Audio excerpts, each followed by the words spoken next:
বান্দা যখন শরীর বেশি অসুস্থ হয়ে যাবে আমার নবী আইয়ুবের কথা মনে করিস। যখন তোর মানসিক যন্ত্রণা একটু বেশি বেড়ে যাবে আমার নবী ইব্রাহিমের কথা একটু মনে করিস।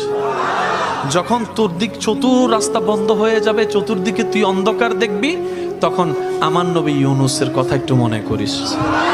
আর একটু জোরে বলেন না সুবহানাল্লাহ।